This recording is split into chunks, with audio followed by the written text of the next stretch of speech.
Hello students, आज हम लोग कॉम्प्लेक्स नंबर्स देखेंगे।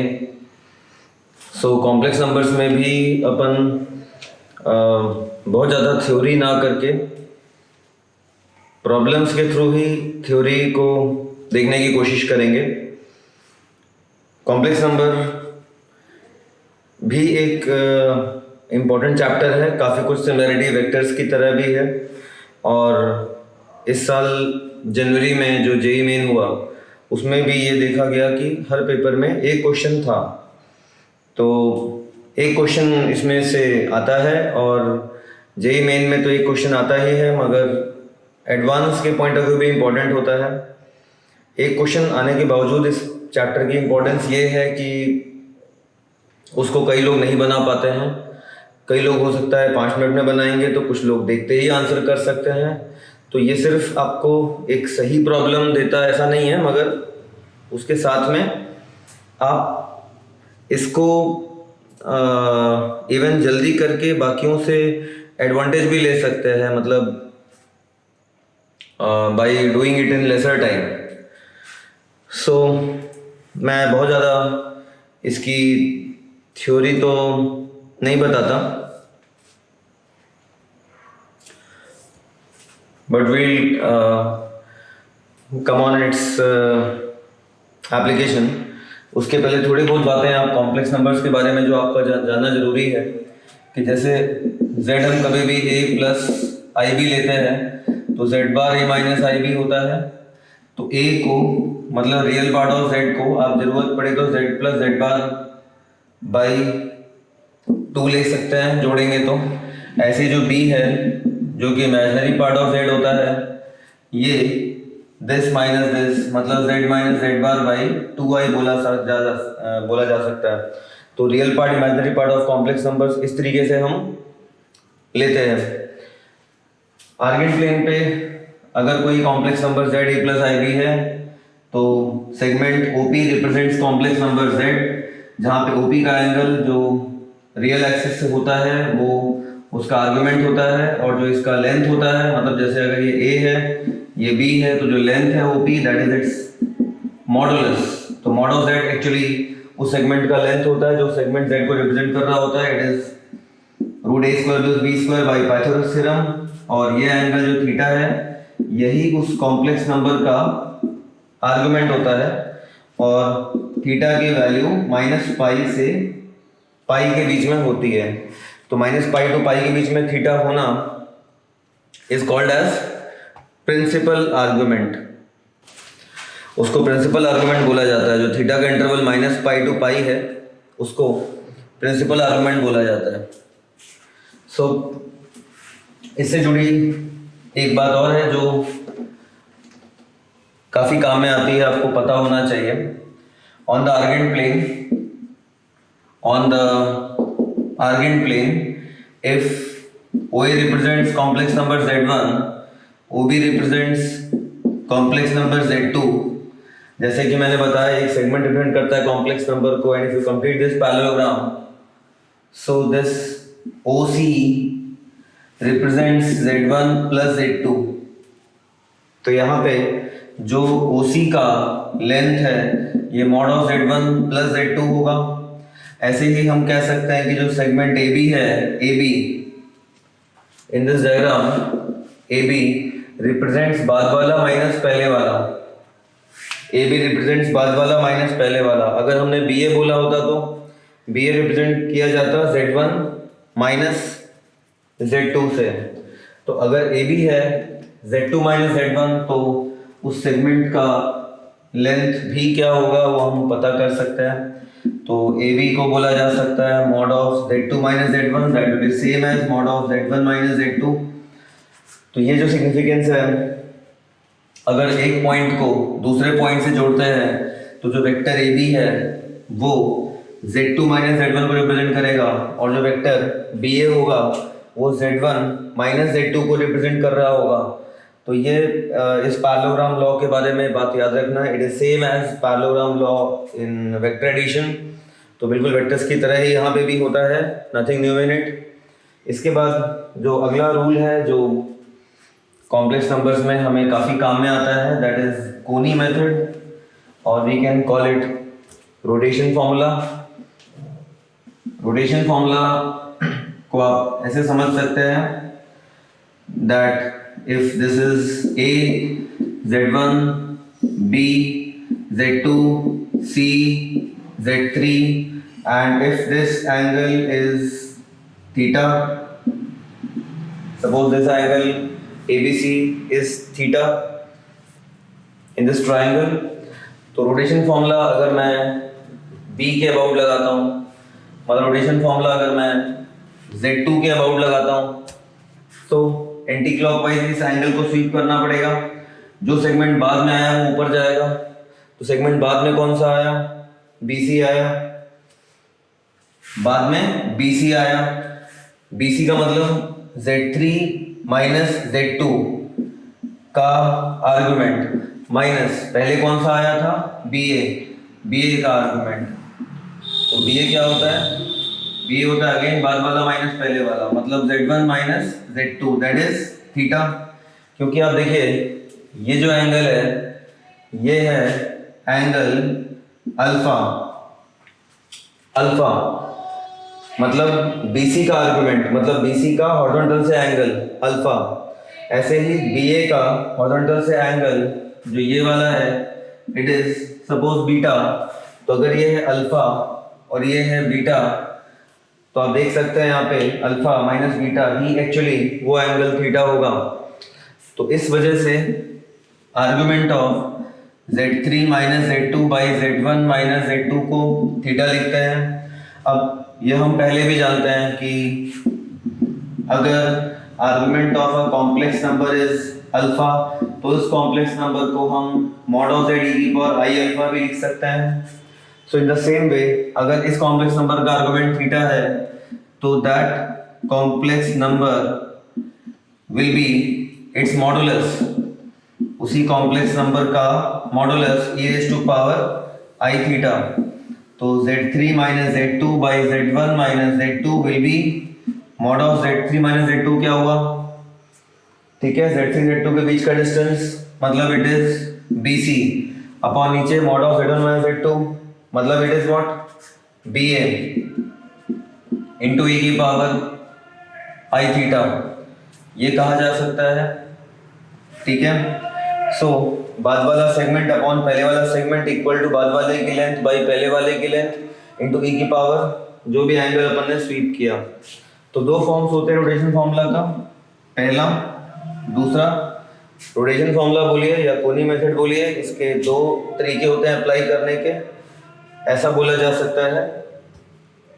सो एक और फॉर्मूला होता है जो कई बार आपको इसमें काम में आ सकता है, that is if A, B, C are vertices of an equilateral triangle, Z1, Z2, Z3 are the vertices of an equilateral triangle, तो आप कह सकते हैं Z1 square plus Z2 square plus Z3 square is Z1 Z2 plus Z2 Z3 plus Z3 Z1।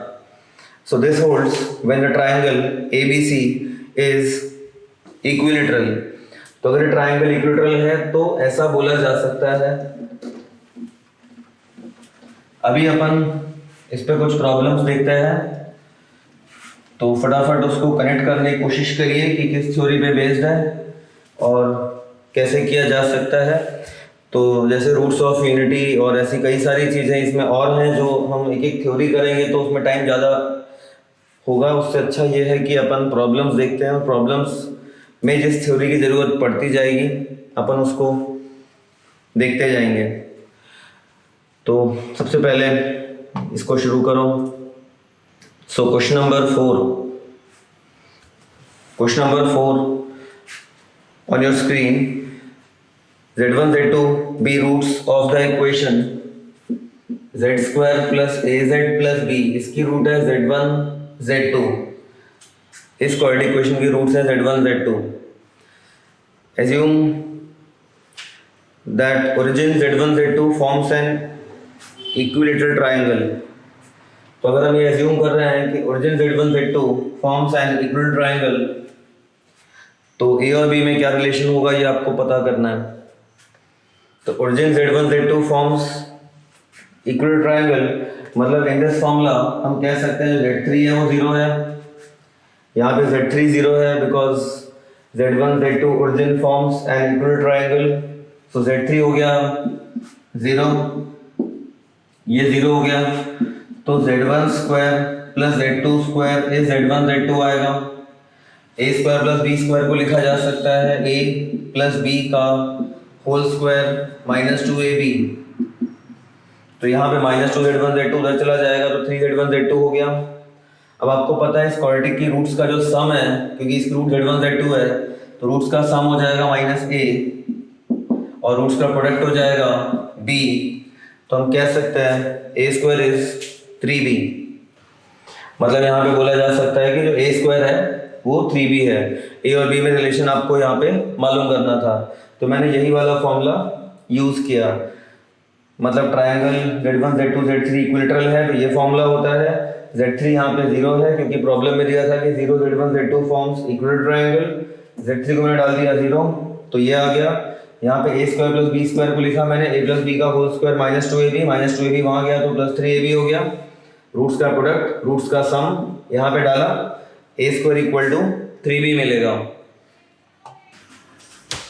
z omega be two non-zero complex numbers such that mod of z omega is 1, mod of z omega 1 दिया हुआ है, z omega इस तरीके के दो complex number से कि ये 1 दिया हुआ है।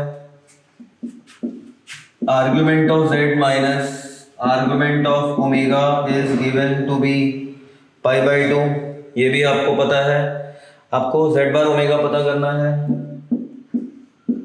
z बार ओमेगा क्या होगा मालूम करना है, z बार इंटू ओमेगा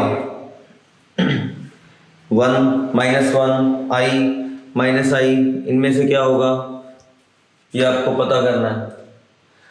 तो वैसे तो ठीक है, मतलब अगर आपको ये मॉड ऑफ z ओमेगा 1 दिया हुआ है और आपको ये दिया है, इस बात से क्या समझ में आता है आपको, mod argument of z minus argument of omega अगर पाई बाई 2 है, इसका मतलब क्या होता है, इसका मतलब क्या होता है। देखिए इसका जो भी मतलब होता है वो मैं बताऊं उसके पहले हम थोड़ी बहुत चालाकी अगर इस्तेमाल करें तो आपको ये तो समझ में आ गया होगा देख के कि mod of z mod of omega दोनों ही 1 है। मैं दोनों 1 में ले सकता हूँ ना यहाँ पे, क्योंकि अगर z और ओमेगा दोनों का मॉड 1 होता है तो मॉड ऑफ z ओमेगा भी, मतलब जैसे इस टाइप की चीज़ों को आपको हैंडल करना होता है तो you may imagine in your mind like कि z को मैंने अगर r1 e की पावर i थीटा 1 लिया, z2 को मैंने r2 e की पावर i थीटा 2 लिया, तो ये मान लो ओमेगा है, तो जो z ओमेगा होगा वो r1 r2 e की power i theta 1 plus theta 2 में, मतलब ये सब तो मैं आपको समझा रहा हूँ कि किस तरीके से आप सोच सकते हैं। मतलब मैं ये तो सोच ही सकता हूँ कि z इंटू ओमेगा का जो मॉड है वो 1 है, इसका मतलब r1 r2 इज 1, मतलब z और ओमेगा का जो मॉडुलस है उनका प्रोडक्ट 1 है, मतलब z का, मतलब अगर ये r है तो 1 बाई r होगा, r1 r2, मतलब एक का मैग्नीट्यूड r है दूसरे का 1 बाई r बोला जा सकता है। सो इसमें हम इसको बात मतलब कुल मिला के मैं ये बोलना चाह रहा हूँ कि अगर इसका मॉड 1 है तो इसका मॉड 1 होगा, इसका मॉड 1 है तो इसका भी मॉड 1 होगा, मैं ये कहना चाह रहा हूँ आपको। मतलब वो बात देख के आपको समझ में शायद आ रही होगी, क्योंकि अगर z ओमेगा ऐसा लिया तो z बार क्या हो जाता है, यहाँ पे यहाँ z बार क्या हो जाता, r1 e की पावर माइनस आई थीटा 1 हो जाता, ये z बार हो जाता।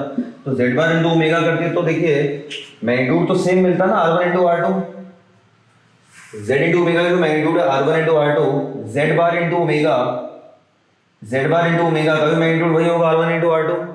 मतलब आप देख के ही किस भी तरीके से सोचो तो आप समझ जाओगे कि इनका मॉड 1 है तो इनका इसका भी मॉड 1 ही होगा। तो मेरे को बस इसकी डायरेक्शन चाहिए, मॉड का मेरे को कोई इशू नहीं है, मॉड मेरे को 1 है ये मुझे देखते ही पता है। और ये भी मालूम है कि ये माइनस ये पाई बाई 2 है, इसका मतलब कि अगर यहाँ पे मान लीजिए ओमेगा है, तो इससे परपेंडिकुलर यहाँ पे z है, मतलब ये जो एंगल है पक्का राइट एंगल है। और समझ में आ गई बात? मुझे डायरेक्शन ही पता करना है। Argument of z minus argument of omega is pi by 2, मतलब ये सिनारियो है। Argument of z minus argument of omega this is pi by 2, ऐसा है। तो अगर मान लीजिए यहाँ पे z है, यहाँ पे ओमेगा है, तो where could be z bar? Where could be z bar? z bar can be its mirror image, इधर पे तो इधर भी हो सकता है। या आप ऐसे भी देख लेते कि argument of z bar omega हो जाता argument of z bar plus argument of omega, argument of z bar plus argument of omega. तो क्या लगता है, क्या लिया जा सकता है? ऑप्शंस आपको मालूम है, 1 -1 i माइनस आई। यहाँ से भी कह सकते हो, या आप सिंपली इसको ऐसे भी कह सकते हो कि मान लीजिए जैसे एक यहाँ पे ये i होता, और अगर ये 1 होता, ये 1 है और ये i होता, तो उसका मॉड 1 होता, और मॉड ऑफ i मतलब argument of i argument of 1 ये भी पाई बाई 2 होता, यहाँ पे ट्रू होता। तो इस केस में भी आपको z बार ओमेगा क्या मिल गया होता, मतलब इसको z ले लेते तो z बार क्या हो जाता, z बार माइनस आई हो जाता। तो z बार इंटू ओमेगा क्या हो जाता, z बार इंटू ओमेगा क्या हो जाता, माइनस आई हो जाता, माइनस आई। मतलब इस तरीके से आप वेरीफाई भी कर सकते थे इसको कि z को मैंने i ले लिया, ओमेगा को मैंने 1 ले लिया, क्योंकि उसके लिए दोनों बातें ट्रू होती हैं। तो z बार माइनस आई आ गया, माइनस आई इंटू ओमेगा, तो ये माइनस आई हो जाएगा, ऐसे बोल सकता था। ये तो खैर एज्यूम करने के लिए बात है, बिना एजम्पशन के मैं करना चाहता तो कैसे होता? बिना एजम्पशन के हम इसको करना चाहते अगर, तो कैसे बोल सकते थे कि इसका आर्गुमेंट क्या होगा? Argument of z bar into omega ये होता है। अब बताइए आर्गुमेंट ऑफ z बार क्या बोला जाएगा? आर्गुमेंट ऑफ z बार क्या बोला जाएगा?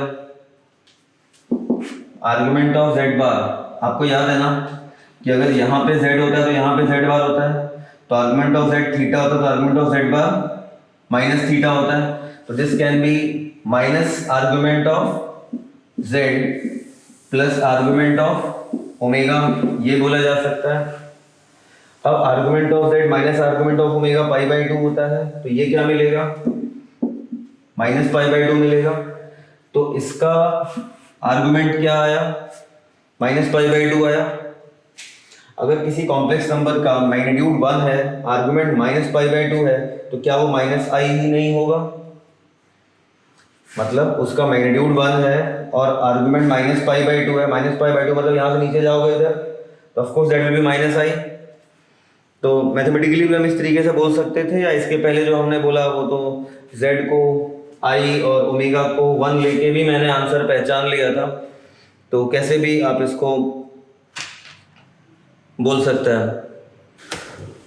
Question number 8, z omega complex numbers हैं, z bar plus i omega बार 0 है, z bar plus i omega bar it is 0, and it is also given argument of z omega is pi, argument of z omega is pi, ये भी आपको given है।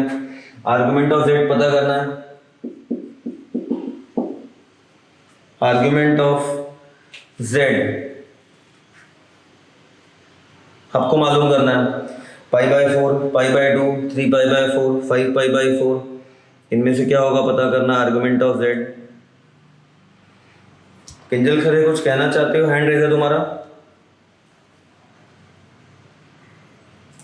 Yes बोलो।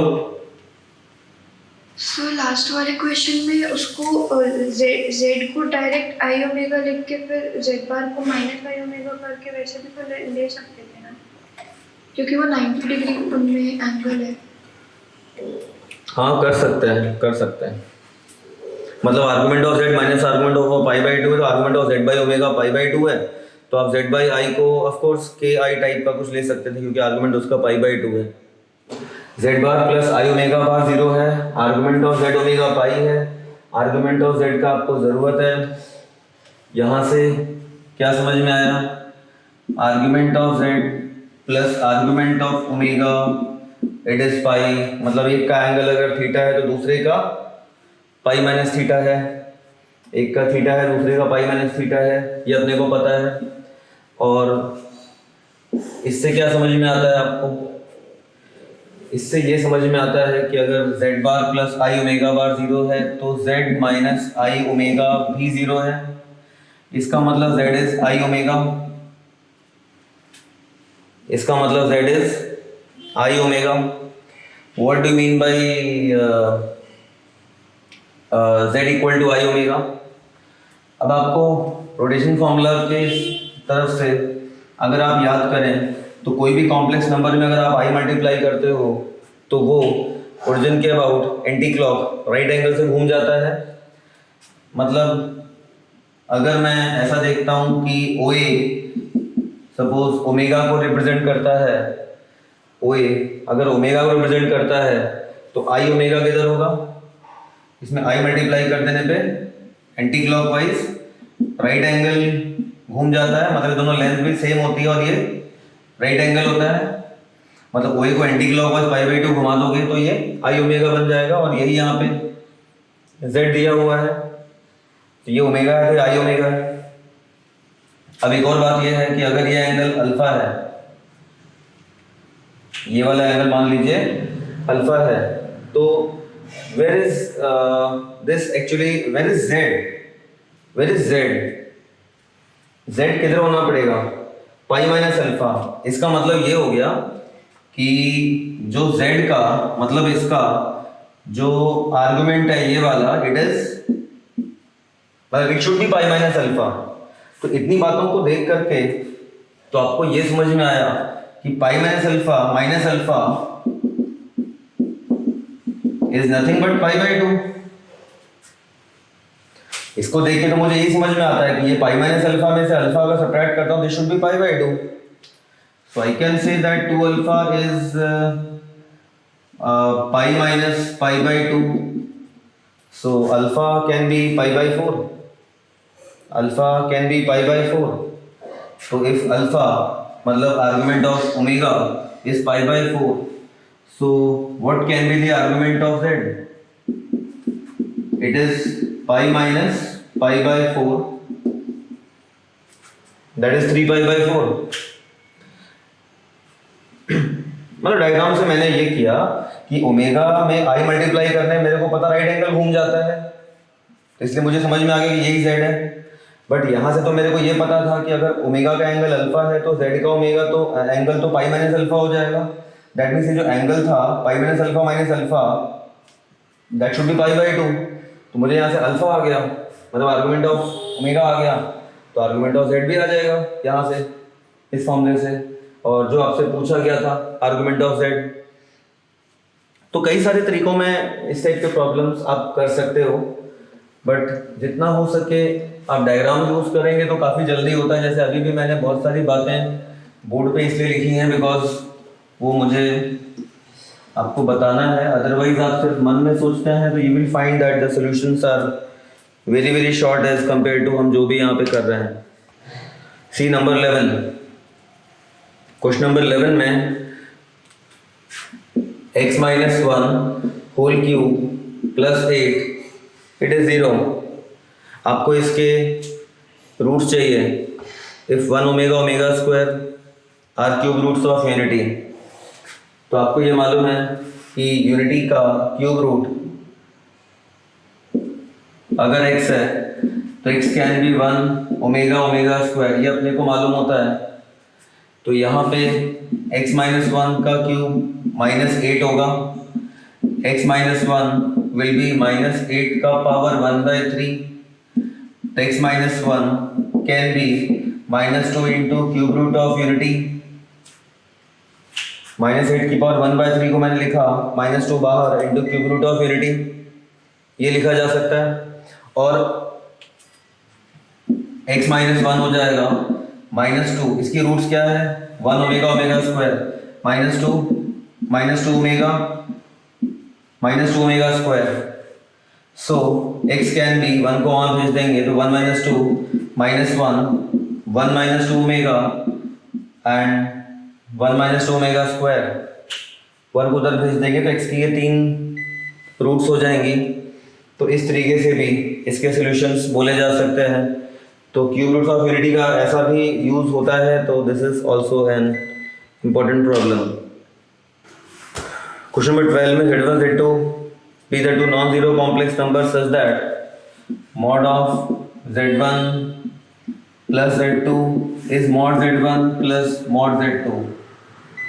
आपको ये दिया हुआ है और आपको मालूम करना है argument of Z1 minus argument of Z2। ये आपको पता करना है π/2 -π/2 0 और पाई, दीज आर ऑप्शंस। तो इसके बारे में आप लोग को कुछ बातें याद रखनी है, इसीलिए ये मैंने प्रॉब्लम दिया है। Actually mod of Z1 plus Z2 is less than equal to mod of Z1 plus mod Z2 ये होता है। And mod of Z1 minus Z2 is greater than equal to mod of mod Z1 minus mod Z2 होता है। दो inequalities होती हैं। In both this inequalities equality hold if argument of Z1 is equal to argument of Z2। मतलब चाहे ये वाला हो या ये वाला हो, इन दोनों में ही इक्वल टू का साइन होल्ड तभी करता है जब दोनों कॉम्प्लेक्स नंबर्स के आर्गुमेंट इक्वल होते हैं। तो ऑफ कोर्स यहाँ पे इक्वालिटी दी हुई है, मतलब ये तभी होल्ड करेगा when argument of Z1 Z2 are same, मतलब दिस शुड बी 0। ऐसे ही अगर ये दोनों भी इक्वल दिए होते और ये पूछा जाता तो भी इसका आंसर 0 ही होता। तो ये जो इनइक्वालिटी है इसको आपको याद रखना है। ऑफ कोर्स इसका डायग्रामेटिकल सिग्निफिकेंस ये होता है कि अगर कभी Z1 Z2 के आर्गुमेंट सेम है so origin A Z1 and B Z2 should lie on same straight line. इन तीनों को सेम स्ट्रेट लाइन में होना चाहिए। Number 13 Z equal to omega is Z by omega equal to Z by Z minus I/3 ये है and mod of omega is 1। Omega दिया है Z by Z minus I/3, mod omega 1 है and Z lies on a parabola, a straight line, circle, ellipse क्या होगा यहाँ पे पता करना है। तो मॉड ओमेगा 1 है, सो मॉड ओमेगा का मतलब होता है ये 1 है। इसका मतलब mod of Z minus 0 is mod of Z minus I/3 ऐसा है। तो ये है मॉड ऑफ Z माइनस 0, ये है mod of Z minus I/3, दोनों इक्वल है। तो अभी मैंने कुछ देर पहले पैरेललोग्राम वाले डायग्राम में आपको बताया था कि mod of Z1 minus Z2 उन दो पॉइंट के बीच का डिस्टेंस होता है। तो आप कह सकते हैं Z पॉइंट का डिस्टेंस 0 से Z का पॉइंट का डिस्टेंस I/3 से इक्वल है। तो द वेरिएबल पॉइंट P मतलब Z is moving in such a way that it is equidistant from 0 and I/3। अब अगर कोई पॉइंट ऐसे मूव करता है कि दो फिक्स पॉइंट 0 और I/3 से इक्विडिस्टेंट है तो उसका जो लोकस है वो तो स्ट्रेट लाइन ही होगा ना। मतलब आप समझना चाहें तो ऐसा है कि यहाँ 0 है, इधर पे A है I/3, तो जो पॉइंट इन दोनों से इक्विडिस्टेंट है that will lie on the perpendicular bisector of segment OA। इसी लाइन पे लाई करेगा। इस लाइन पे आपने कोई सा भी पॉइंट लिया तो वो A से और O से दोनों से बराबर दूरी पे लाई करेगा। So the locus of Z is a straight line which is actually perpendicular bisector of segment OA। OA का परपेंडिकुलर बाइसेक्टर मतलब locus is a straight line. Question number 14 आपको वैल्यू पता करना है k इक्वल टू 1 से 10 तक। Sigma k equal to 1 से 10 आपको पता करना है sine of 2k π/11 plus I cos of 2k π/11। इसका सम पता करना है। Options are 1 minus 1 and I minus I, 1 minus 1 I minus 1 I minus I, these are 4 options. तो ये जो प्रॉब्लम है, इस टाइप के जितने प्रॉब्लम्स आते हैं वो रूट्स ऑफ यूनिटी पे बेस्ड होते हैं। तो इसके बारे में थोड़ी बहुत बातें मैं आपको बता देता हूँ so that you can do it of your own. देखिए, सबसे पहली बात ये है कि अगर मुझे यूनिटी का, मैं क्योंकि यहाँ पे 11 दिया है तो मैं कुछ भी एग्जांपल ले सकता हूँ, तो मैं 11 ही ले रहा हूँ बिकॉज हम 11th रूट ऑफ यूनिटी की ही बात कर रहे हैं। मान लीजिए मुझे मालूम करना है 11th रूट ऑफ यूनिटी, मतलब मुझे पता करना है x की power 11 minus 1 equal to 0 roots के equation. 11th root of unity पता करना है तो आप ड्रॉ करिए एक unit circle on the argand plane.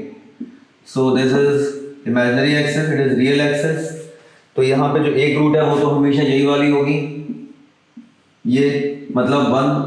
अब आपको अगर 11th रूट ऑफ यूनिटी निकालना है, मतलब उस इक्वेशन की रूट्स निकालनी है जिसकी डिग्री 11 है, it will always have 11 roots.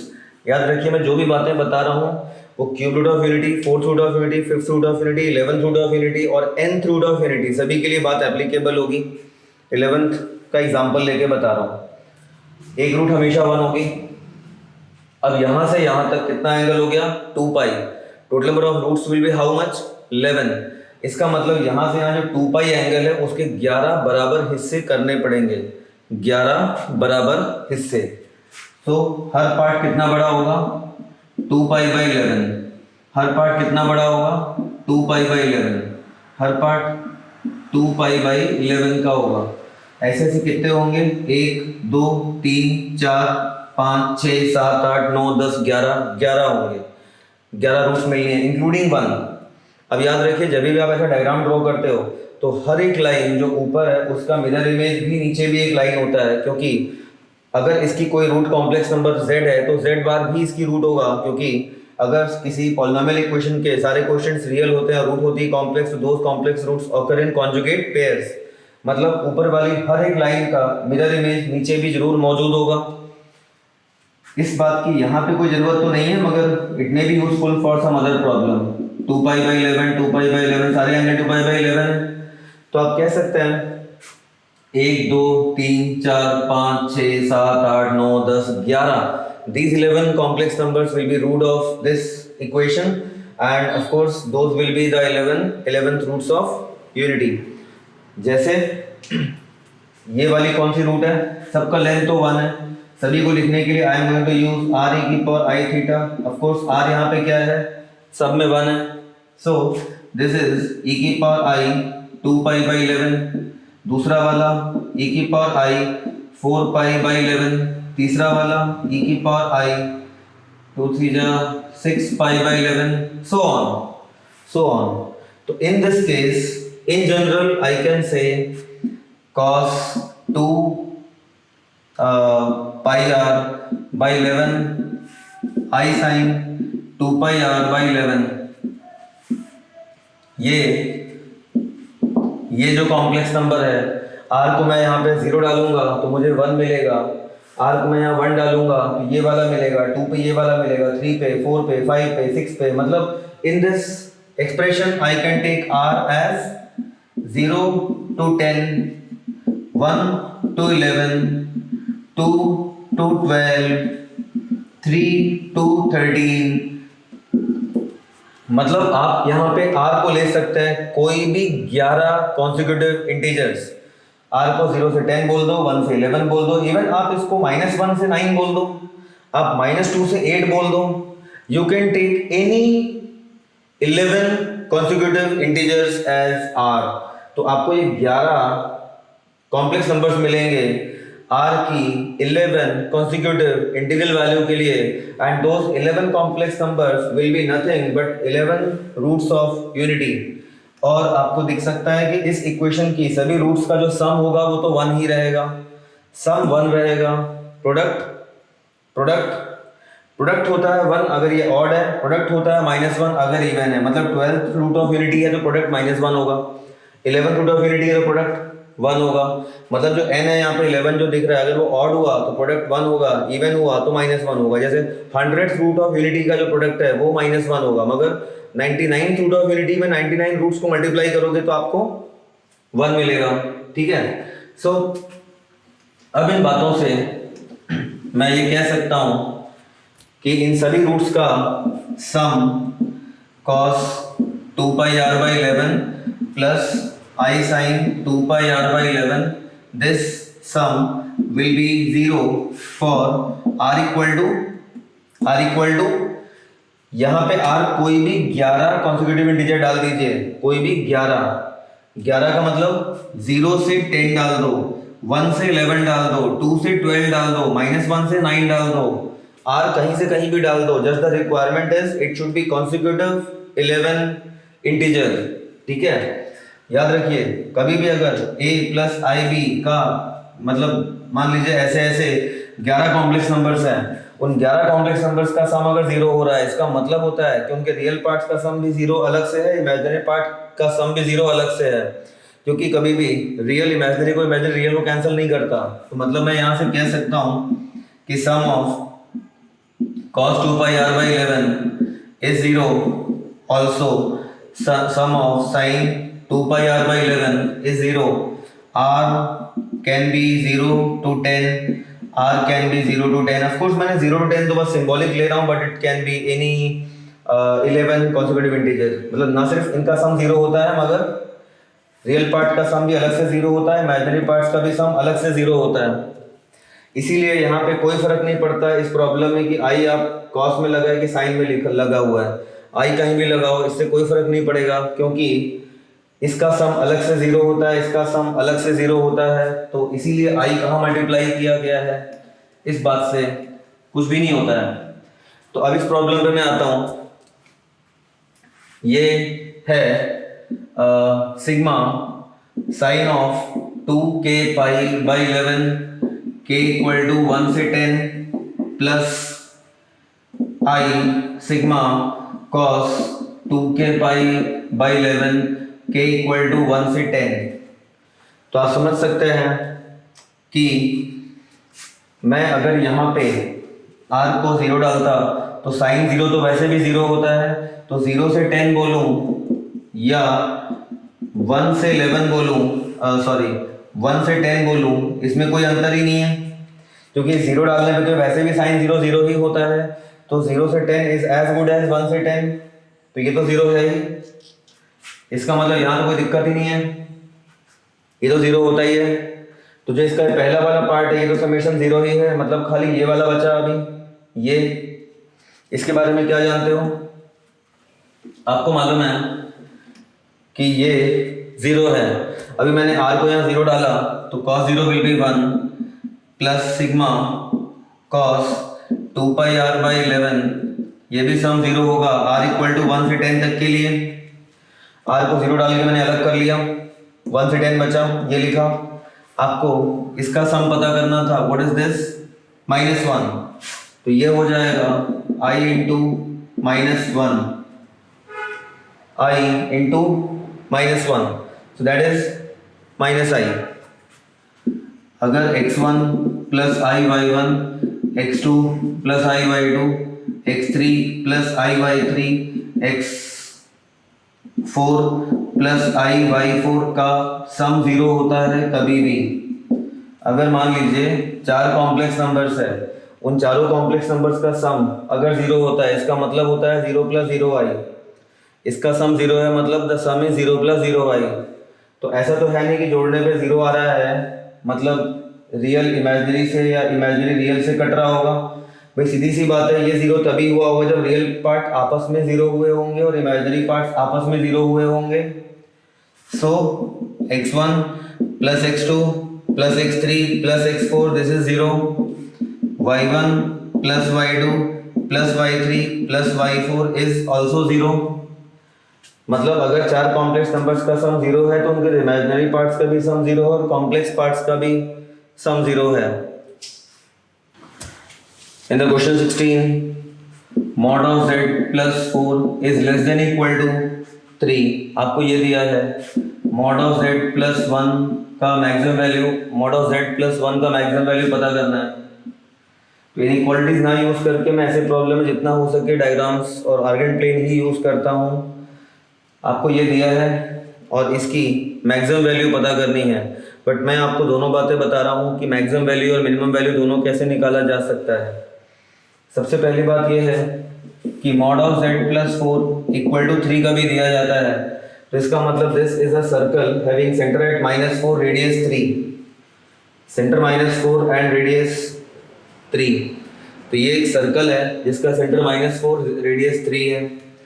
तो ये है वो सर्कल, इस सर्कल का सेंटर है -4 पे और रेडियस है 3। So real axis, imaginary axis, ये वो सर्कल है आर्गेन प्लेन पे, सेंटर -4 रेडियस 3। अभी लेस देन इक्वल टू 0 का मतलब होता है कि z can be anywhere on the circle और inside this circle. Less than equal to 0, less than का मतलब क्या होता है कि z can be anywhere inside the circle. Equal to का मतलब सर्कल के ऊपर या सर्कल के अंदर वो कहीं भी लाई कर सकता है z। आपको अब तो ये मालूम है कि z can be anywhere inside the circle और ऑन द बाउंड्री। इन सारे पॉइंट्स में से वो कौन सा पॉइंट है? देखिए ये क्या चीज लिखी हुई है, ये मतलब जो p है जिसकी मैक्सिमम वैल्यू चाहिए, what is this p? It is mod of z minus -1। It is mod of z minus -1, मतलब ये पॉइंट z का -1 से डिस्टेंस है, ये z का -1 से डिस्टेंस है। आप देख सकते हैं अगर ये -4 है, ये 3 है, तो यहाँ पे पॉइंट होगा p विच इज -1, ये सर्कल पे ही लाई करेगा, ये -1 है। मतलब सर्कल के अंदर या सर्कल के ऊपर जितने भी पॉइंट है उन सब का इस p पॉइंट से डिस्टेंस जो है वही ये स्मॉल p है। चलो इस पॉइंट को p कंफ्यूजन ना हो, इसको a ले लो। मतलब basically p is the distance of any point inside the circle from a। तो सर्कल के अंदर या सर्कल के ऊपर जितने भी पॉइंट है उसका a से जो डिस्टेंस है वो मैक्सिमम कितना हो सकता है, मैक्सिमम। आप देखिए जब आप यहाँ पे कोई पॉइंट लोगे तो वो सर्कल पे जो पॉइंट होगा वो a से मैक्सिमम दूरी पे होगा। इसका मतलब हो गया कि मॉड ऑफ z प्लस 1 की मैक्सिमम वैल्यू क्या हो सकती है? मैक्सिमम वैल्यू हो सकती है 3 + 3, इट इज 6। इसकी मिनिमम वैल्यू क्या होगी? 0, बिकॉज जब आप यहाँ पे आओगे तो उसका डिस्टेंस a से 0 ही मिलेगा, क्योंकि a खुद भी सर्कल पे लाई करता है। तो आप कह सकते हो इसकी मैक्सिमम वैल्यू 6 है और मिनिमम वैल्यू 0 है। इस टाइप के जो प्रॉब्लम्स होते हैं ये डायग्राम से किए जा सकते हैं। क्वेश्चन नंबर 18 आपको दिया हुआ है mod of z minus 4/z। Mod of z minus 4/z this is given as 2 and maximum value of mod z आपको पता करना है। आपको मॉड ऑफ z का मैक्सिमम वैल्यू पता करना है, ठीक है। तो देखिए पहली बात तो ये है कि जो 4/z है, अगर मैं इसको z बार से ऊपर नीचे मल्टीप्लाई डिवाइड करता हूं तो ये आता है 4/mod of z² into z बार। आपको याद है z bar mod of z² होता है। तो इतनी बात से आप समझ गए होंगे कि जो 4/z है complex number 4/z that is a real number times of z बार। मतलब जो 4/z होता है वो z बार के अलोंग ही होता है, ये तो हमें नॉर्मली पता रहता है। अब आर्गेन प्लेन पे मान लीजिए इधर पे है p z और यहाँ पे है q, इट इज z बार, है ना। इसका मिरर इमेज, इसका मिरर इमेज मतलब अगर OP z है तो OQ z बार है। तो आप समझते हैं z बार के अलोंग ही 4/z है। मतलब इसी में कहीं ना कहीं यहाँ पे मान लीजिए R टाइप का कुछ 4/z होगा, मतलब z बार के अलोंग ही कहीं ना कहीं पे 4/z होता होगा। तो ये z है तो ये 4/z है। तो जो बीच का इनके डिस्टेंस है दिस डिस्टेंस इज 2, यही यहाँ पे PR है। मतलब z और 4/z के बीच का जो डिस्टेंस है, मतलब उन दोनों के डिफरेंस का मॉड, यही उनके बीच का डिस्टेंस होता है। तो आपको पता है ये वाला लेंथ मॉड ऑफ जेड है, ये वाला लेंथ 4 बाई मॉड जेड है, ये वाला लेंथ 2 है, और ये दोनों एंगल तो आपको मालूम ही है सेम होते हैं। तो आई होप ये डायग्राम अभी आप लोगों को क्लियर होगा। मैं इसको कई तरीकों से कर सकता हूँ। पहला मेथड ये हो सकता है कि मैं इस एंगल का कोसाइन ले लूँ, कोसाइन रूल ले लिया। कॉस ऑफ थीटा होता है mod of Z square plus 16 by mod Z square minus 2 square, इसका स्क्वायर प्लस इसका स्क्वायर माइनस इसका square, okay, upon 2 into mod Z into 4 by mod Z, mod Z into 4 by mod Z. Clear है? आपको पता है जो cosine होता है कोई भी एंगल का वो -1 to 1 लाई करता है। ये जो पूरा एक्सप्रेशन है मॉड जेड की power 4 minus 4 mod Z square plus 16 by 8 mod of Z square, ये -1 to 1 वेरी करेगा। क्लियर है? 4 to 8 mod of Z square, mod of Z की power 4 minus 4 mod of Z square plus 16, ये हो जाएगा -1 to 1। अब आप पहले इसको सॉल्व करेंगे, फिर आप इसको सॉल्व करेंगे और दोनों के आंसर्स का फिर इंटरसेक्शन ले लेंगे। ये जो कोसाइन रूल मैंने लगाया है ये इसमें दो इनइक्वालिटीज एक्चुअली एक साथ लग जाती हैं। लाइक ये जो पहला वाला पार्ट है ये इनइक्वालिटी है मॉड ऑफ जेड की power 4 plus 4 mod of Z square minus 8 plus 8 8 minus 4 plus 4 plus 16 greater than equal to 0 ये होता है। ठीक है, इसको हम लिख सकते हैं mod of Z square plus 4 का नहीं 2 का होल स्क्वायर। देखो ये आ गया 2 to 4 mod of Z square mod of Z की पावर 4 और ये हो गया 4 प्लस 12 ऐसा होता है। क्लियर है? तो आप इसको खैर वैसे भी समझ जाओगे कि इसका जो d है वो नेगेटिव आ रहा है और a पॉजिटिव है, means it is positive always. यहाँ पे तो मॉड ऑफ जेड के बारे में ऐसी कोई बात नहीं है, कुछ भी हो सकता है, यहाँ पे तो कुछ भी डाल दीजिए कोई फर्क नहीं पड़ता, इट इज ऑलवेज पॉजिटिव। तो यहाँ से तो कुछ भी नहीं मिला आपको। सेकंड इनइक्वालिटी आप अगर देखते हैं दूसरी वाली तो मॉड ऑफ जेड की power 4 minus 12 mod of Z square plus 16 less than equal to 0। इसको यहाँ मल्टीप्लाई करके इस तरफ ले आए अपन, ऐसा आता है। अब इसको क्या बोला जा सकता है, इसको आप फिर से फैक्टराइज कर लीजिए तो क्या हो गया mod of Z square minus 6 का स्क्वायर। ओके, तो बेसिकली यहाँ पे क्या हो जाएगा 6 2 12 हो गया और ये आपको मॉड ऑफ जेड की पावर 4 a स्क्वायर और 36। तो यहाँ पे क्या बच रहा है आपके पास 6 स्क्वायर मतलब 36 माइनस 20 16। तो आप यहाँ से कह सकते हैं mod of Z square minus 6 will lie from mod of Z square minus 6 will lie from minus root of 20 से प्लस रूट ऑफ 20। ऐसे ही हो जाएगा। पूरे में 6 जोड़ दीजिए, पूरे में 6 जोड़ के फिर स्क्वायर रूट ले लीजिए, तो वहाँ से मॉड जेड का आपको इंटरवल मिल गया that will give you the extreme value of mod Z.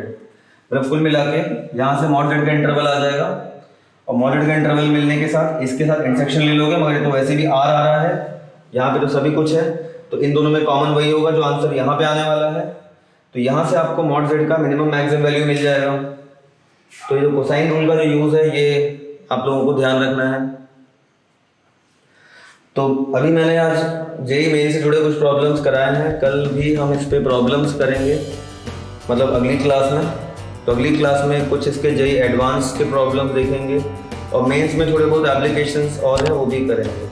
तो तो ये सब थ्योरी के ही हिस्से हैं, मगर थ्योरी को बताने के लिए मैंने प्रॉब्लम्स का यहाँ पे यूज़ किया हुआ है। Okay, see you in next class.